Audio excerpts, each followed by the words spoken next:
Puedo asegurar que van a disfrutar la siguiente entrevista, ¿no? Porque va a ser interesante conocer al embajador de Estados Unidos en nuestro país, no solo lo que tiene que ver con las elecciones que se van a realizar en su país, en Estados Unidos. Eso va a ocurrir el próximo año, en noviembre del próximo año, el 8 de noviembre del otro año, pero que claro, ya hemos ido conociendo a través de la prensa, especialmente por los debates que se han hecho, pero queremos conocerlo también a él, a qué le pasa con Chile. Nada más está el portaaviones gigantesco ahí en Valparaíso, en los Estados Unidos, así que hay mucho tema para abordar con el embajador de Estados Unidos, como ya decía, en Chile, Michael Hammer, que nos acompaña aquí en el estudio de GPS Cooperativa. Embajador, primero muchas gracias por hacerse el tiempo y llegar hasta el estudio, cosa no fácil, me imagino, un embajador. No, pero es un gusto desde luego estar aquí contigo, Soledad y Marco y Paula, estar aquí en Radio Cooperativa, en GPS. Lo escucho de vez en cuando, entonces ¿Sí? es un placer estar aquí con saberlo. ustedes, sí, porque si uno se pilla un taco, ¿no? Entonces tiene que estar ahí escuchando la radio y esta es una buena hora. Sí, por eso le preguntaba, ¿es una agenda muy recargada la de un embajador? Pues yo diría que sí, todos los días son un poco diferentes. Estabas mencionando el portaaviones, ayer me tocó ir a visitarlo, y tremendo. Entonces cada día es bien variado. Mañana tengo un discurso ahí en el AmCham, entonces cada día hacemos una actividad, si es promover negocios estadounidenses, intercambios educacionales, obviamente temas con Cancillería, ayer estábamos con el ministro de Defensa, entonces yo diría que sí, una agenda bastante llena y de vez en cuando, claro, con los compañeros de la prensa. En mi pasado pues he trabajado mucho con la prensa en los Estados Unidos, entonces me gusta también tener la ocasión de eso, de venir a saludar y hablar de temas puntuales. ¿Por qué específicamente en qué trabajó con la prensa? Pues en la administración del presidente Clinton era un portavoz en la Casa Blanca y después, más recién, otra vez en la administración del presidente Obama, estuve de portavoz del Consejo de Seguridad Nacional de la Casa Blanca y de subsecretario adjunto en el Departamento de Estado, encargado de todos los temas de prensa los últimos 2 años antes de venir a Chile. Entonces, sí, un poco de experiencia y siempre me ha gustado. La verdad es que la prensa es tan vital para una democracia, informar a la gente. Entonces nosotros de parte del gobierno tenemos que la responsabilidad de transparencia de informar y lo hacemos a través de la prensa y aunque no siempre estemos de acuerdo, es bueno el intercambio así de ideas y es bueno para la democracia. Embajador, usted llegó a Chile en marzo del 2014, un poquito antes del cambio de mando, y lo decíamos antes de entrar a la entrevista, tiene cero acento gringo, por decirlo de alguna manera. Usted me decía, nos ofrecía si podíamos hablar en gringo también. Pues no debería hablar así. No, pero es gracias a mi madre que es española y me crió hablando español, viví en Latinoamérica. En Latinoamérica vivió en Colombia, en Venezuela, en Brasil. Brasil, El Salvador y Honduras. Por lo tanto, Chile, venir a una destinación a Chile, ¿no le parece un lugar tan distinto a otro? Bueno, la verdad es que yo solo había visitado Chile una vez anterior. De hecho, el cambio de mando de la presidenta Bachelet al presidente Piñera en el 2010, cuando hubo ese pequeño sacudido. Pequeño sacudido. Sí, se sintió, pero lo bueno es que cuando ya me designaron como embajador a Chile, ya sabía que aquí, bueno, la infraestructura aguanta todos estos terremotos y tal, entonces venía con mucha tranquilidad y como he visto desde que he llegado al país, que bueno, está todo muy bien construido, hay una reacción tremenda cuando ocurren desastres, que lamentablemente ha habido muchos últimamente, pero sí, había estado en Chile, pero muy poquito tiempo, y la verdad es que ha sido un gusto llegar a conocer al país y al chileno. ¿Y no es la primera vez que le toca ver un proceso eleccionario en Estados Unidos desde lejos? ¿O sí? No, la verdad es que yo soy diplomático de carrera, entonces muy a menudo he estado en el extranjero explicando el proceso electoral nuestro. He notado que cuando estuve destinado, digamos, en Noruega o en Dinamarca, o incluso en Bolivia, donde estuve en las elecciones de 2008, se presta mucha atención en el tema de la política de los Estados Unidos y bueno, yo creo que es interesante también explicar un poco, hablar de ello, porque claro, estoy muy orgulloso de nuestra democracia y quiero compartir las ideas y las cosas como son en los Estados Unidos. Y entremos entonces en eso, porque el próximo año son elecciones en muchas partes, pero sin lugar a dudas las elecciones en Estados Unidos para nosotros son importantes por 2 cosas. Primero, porque nosotros estamos también en un proceso de cambio democrático de algunas reglas del juego, ¿no? Hemos cambiado muchas cosas. Hemos mirado a Estados Unidos en algunos momentos para saber cómo ustedes se ponen de acuerdo en algunas diferencias, digamos, ¿no? Y por otro lado, también nos llama la atención esto, recién tenemos una ley para que los chilenos en el extranjero puedan votar. Sí. Sin embargo, cuando uno ha visto elecciones anteriores de Estados Unidos, uno ve que cada uno de los candidatos tiene comités en ciudades estratégicas. Me tocó ver en Buenos Aires un comité de Obama que era impresionante, la cantidad de gente trabajando, que llegaba a cada uno de los puntos. ¿Cómo se entiende esta política exterior norteamericana con los norteamericanos que tienen que votar fuera de Estados Unidos? Bueno, nosotros a través de nuestra ley, nuestros ciudadanos pueden votar no importa dónde estén en el mundo, entonces, y es algo que queremos ver. Nosotros queremos que participen los ciudadanos estadounidenses en nuestra democracia, que salga la gente a votar, a expresarse, y bueno, nosotros como embajada apoyamos ese proceso. De hecho hay un website que ahora aprovecho de decir,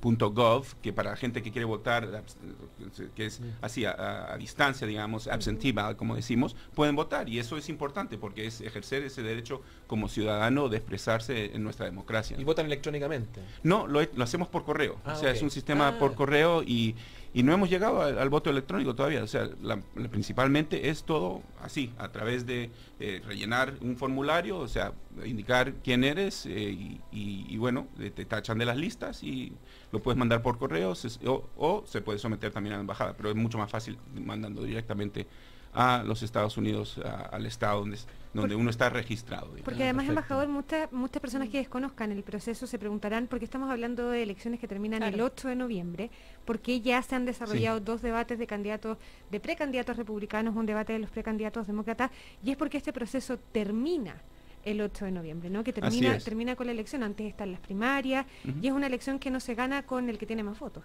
Bueno, has tocado exactamente los temas. O sea, nosotros tenemos una campaña electoral muy, muy larga. Uno diría año y medio y más incluso que llevan en campaña. Como has dicho, ya hemos tenido 2 debates republicanos, uno demócrata, va a haber otro republicano ahora dentro de 10 días, otro demócrata dentro de 2 o 3 semanas.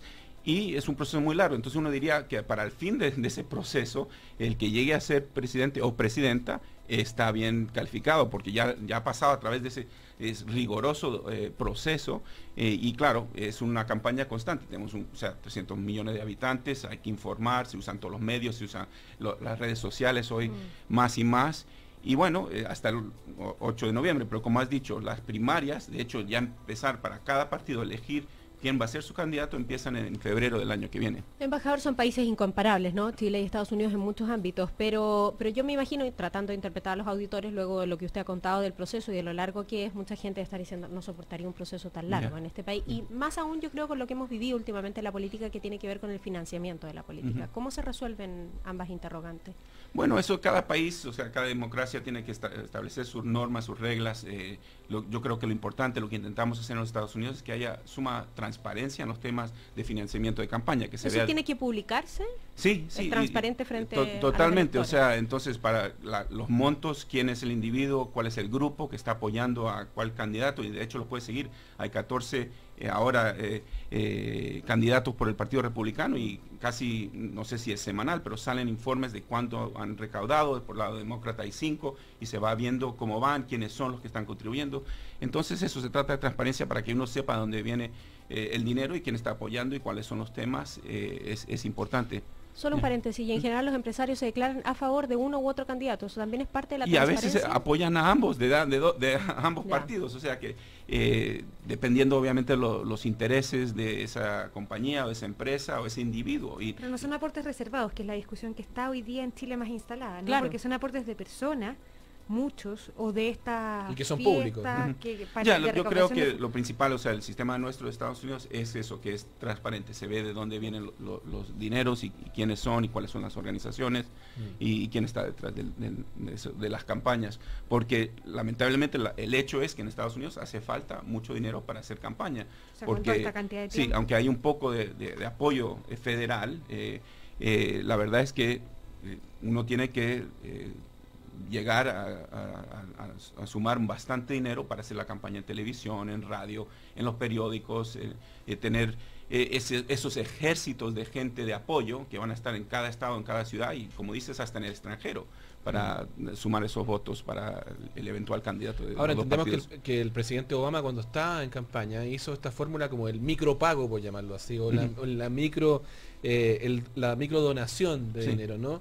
Y también una crítica muy fuerte al lobby, en términos de que había muchos candidatos que recibían fuertes dineros y después había una duda razonable sobre cómo iban a votar en el Congreso, que es lo que pasa un poco acá. Ahora, dentro de eso, uno se pregunta cómo es el sistema, porque no eligen a los candidatos directamente, sino que eligen representantes por estado, ¿no? Así es. Eligen electores. Sí, tenemos, este es lo más complicado casi de explicar, que nosotros tenemos este sistema de lo que se llama un colegio electoral. Entonces, uno va y está escogiendo a las personas en cada estado que van a entonces votar votar a favor del candidato. Ahora, está basado en porcentajes y en algunos estados varía, o sea, en cuanto al porcentaje, se puede, en algunos estados, si uno gana el estado, se lleva todos los delegados de ese estado, en otros lo dividen, pero por eso, Soledad, cuando estaba mencionando que no necesariamente el que saca más votos gana la elección, eso lo vimos lo más reciente, ¿no? en 2000, donde Al Gore sacó más votos, pero George Bush, porque es el proceso constitucional nuestro, se respetó la ley, está de hecho, y ha ocurrido varias veces anteriormente en nuestra historia, entonces hay que ganar dentro los 270 votos como mínimo dentro del Electoral College, del colegio electoral, y eso significa que también hay mucha estrategia y la intención es eso, para que no un estado de mucha población como digamos California, Nueva York, Texas tengan tanta influencia que decidan todas las elecciones. De hecho, hay estados medianos como Ohio, Pensilvania, Michigan, que son sumamente importantes porque son estados clave. Entonces se ven que los candidatos van a esos estados porque es muy importante ganar los estados. Entonces hay estrategia geográfica también. Estamos conversando con el embajador de Estados Unidos en Chile, Michael Hammer. Embajador, hay varias preguntas en las redes sociales a propósito de la entrevista. La primera es en qué año se habilitó el voto exterior en Estados Unidos.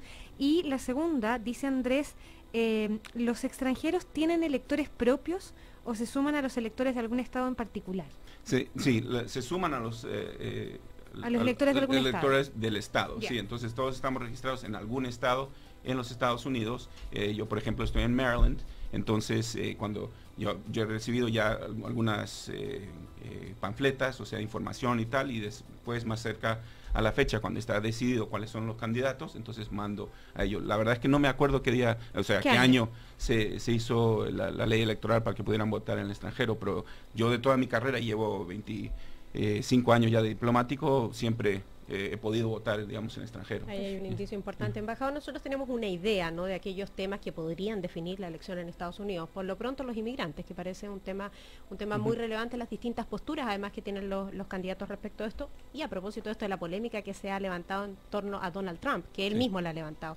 ¿Cuáles cree usted que son los principales temas que están definiendo hoy día la elección? ¿O esa es una cuestión absolutamente móvil? Porque me estaba acordando de la elección de Bush, la reelección, ¿no?, cuando se producen los atentados lamentables en las Torres Gemelas el 11 de septiembre, que toda esta todo lo que generó el terrorismo cambió también de cierta forma la elección, ¿no? Entonces uno no podría establecer hasta el final cuáles son los principales temas, pero hoy día por lo menos, ¿qué es lo que está moviendo la se dice en los Estados Unidos que la gente vota por su cartera o su bolso, ¿no?, cómo va la economía, que es casi siempre un tema muy importante, y cada individuo, claro, tiene sus enfoques, o sea, para algunos es educación, para otros, como he dicho, el tema de inmigración es muy importante, para otros el tema de aborto, para otros son otros temas de defensa o de seguridad nacional, pero yo diría que al por mayor la gente quiere tener confianza que el próximo presidente o presidenta de los Estados Unidos va a llevar la economía bien, porque es la preocupación que tiene. Entonces si a base de la economía eso va bien, entonces eso significa más recursos para temas como educación, para los temas de preocupación. Pero es muy difícil generalizar qué es lo que va a afectar a un votante, ¿no? Entonces, como dices, también de aquí a año y medio pueden cambiar las cosas en el mundo, puede haber una crisis, ojalá que no sea así, pero eso también va a influir cómo la gente ve a los candidatos, que a lo mejor un candidato es muy bueno en temas económicos, pero otra es muy buena en los temas de defensa. Entonces la gente va analizando y ve, bueno, cuál es el atractivo de tener un candidato o el otro. Y la verdad es que nuestro país está más o menos dividido 50% republicanos-demócratas, entonces siempre va a ser muy peleado, y se dice que es en medio de digamos un 8-10% de independientes o que no están seguros son los que deciden las elecciones.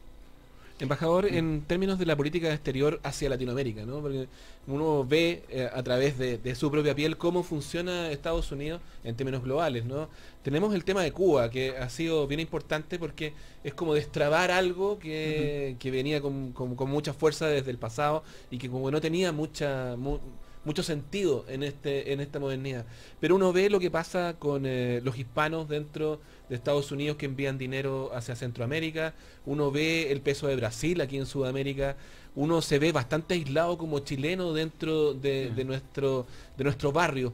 ¿Cómo es su visión con respecto a esos temas que van a ser claves para la elección norteamericana en términos de lo que es Latinoamérica o los hispanos, por llamarlo así? Yo diría, Marco, que en general durante mi carrera no ha habido grandes cambios, digamos, hacia la política, hacia lo que es Latinoamérica.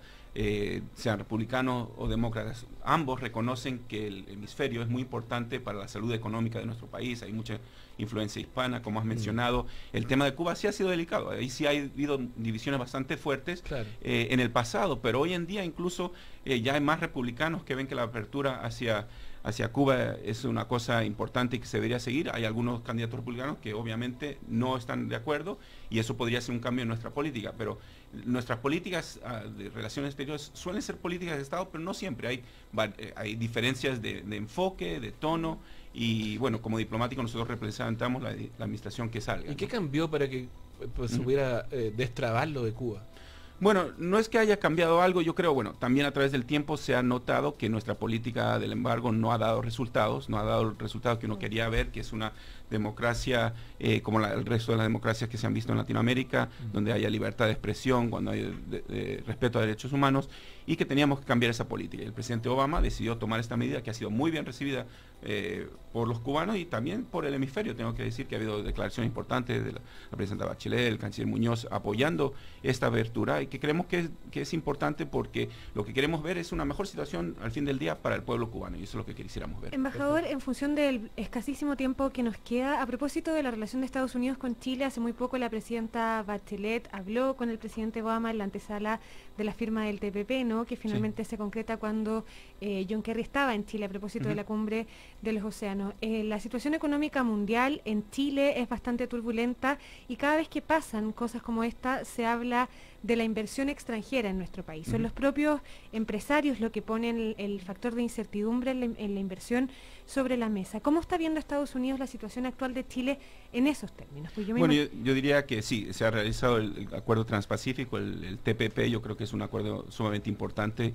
12 países se han puesto de acuerdo en establecer las normas que serán el futuro del libre comercio, no solamente para Asia y Pacífico, incluyendo 4 países aquí en este hemisferio, pero para el mundo. Entonces yo creo que es una movida muy importante y es grato ver que Chile es parte de este proceso, porque siempre ha sido un país históricamente muy fuerte en temas del libre comercio. Y los temas de inversión, yo veo mucho interés por parte de muchas empresas estadounidenses de invertir en Chile. Hay los temas de energía renovable, se han visto inversiones importantes en el ámbito solar. Hay varias diferentes compañías que han hecho inversiones recientes muy importantes, un centro de innovación que ha hecho 3M, ha habido otro de Pfizer. ¿Diría usted que hay incertidumbre en el inversionista estadounidense en Chile? Yo veo que ven oportunidades, o sea, y eso es lo que los empresarios y las compañías van buscando, a ver dónde hay una buena oportunidad, dónde hay un marco de ley que funcione bien, y yo creo que en Chile ven que funciona y que pueden seguir invirtiendo como lo han hecho con bastante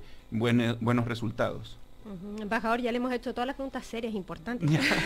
Entonces ahora a mí me interesa saber, tenemos el checklist, pero a mí me interesa saber, dado su trabajo anterior, además como en el ámbito de la prensa en Estados Unidos, es cómo se ve la serie, como House of Cards, así, como todo así. Fantástico. No, así de entretenido. Yo te cuento, Soledad, que cuando yo estuve en la Casa Blanca la primera vez con el presidente Clinton, entraron los de West Wing en ese día a ver cómo hacíamos nosotros nuestra labor a diario. Y era sumamente interesante porque los actores entraban a la Casa Blanca y se sentían incómodos, y si veías a Rob Lowe, estos personajes, ¿cómo puede ser? Y yo estaba haciendo mi trabajo y yo decía, a ver, ¿cómo haces esto y haces eso? Entonces es muy entretenido. No es así en realidad, no es así, que no se van a creer que lo dejamos acá. Esperemos que no, pero es muy entretenido. A mí me encantan esas series. Pero Frank Underwood está inspirado en alguien. Sí, claro. De algunos personajes habrá sacado lo peor de algunos. Exacto, los peores instintos, pero es muy entretenido. ¿Usted se vio después en alguno de los personajes? ¿Se reconoció? No, yo soy diplomático, a ver, de vez en cuando. Eso. Ay, ya se me están pegando muy un poco los chilenismos. Sí. Oye, increíble, porque estoy viendo acá en Facebook un sitio en un fanpage que dice, ¿qué le preguntarías si tuvieras la oportunidad de conocer en persona al embajador Mike Hammer? Y solo hay buena onda, embajadora. Solo es una cosa de mucho cariño. Y hay un tema muy fuerte con si sabe hacer asado a la chilena o no. Todavía no, pero puedo aprender. O sea, el otro día estamos haciendo grill, o sea... ¿Se aprendió empanadas? Sí, me enseñaron ahí, tengo unos chefs tremendos, me enseñaron ahí cómo hacer las empanadas. a ver, un asado estaría bueno, me encanta comer como se nota, ¿no? Entonces, si son las Eso me lo longanizas dice de a mí. Chillán, o no. ¿Con pebre o sin pebre? Porque así se define la gente. A en mí Chile. me gusta con pebre. Ya.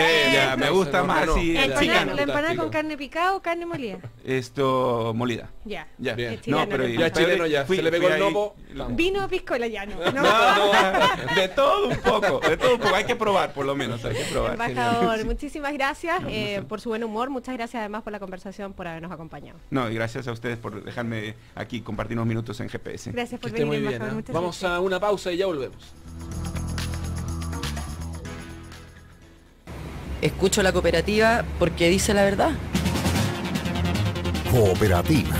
La verdad, como la queremos escuchar. Un automóvil en la ciudad y un frondoso árbol. ¿Qué es lo peor que podría pasar? Hola, soy Auto. ¿Y tú? Me llamo Árbol. ¿Qué hace una arbolita como tú en una avenida?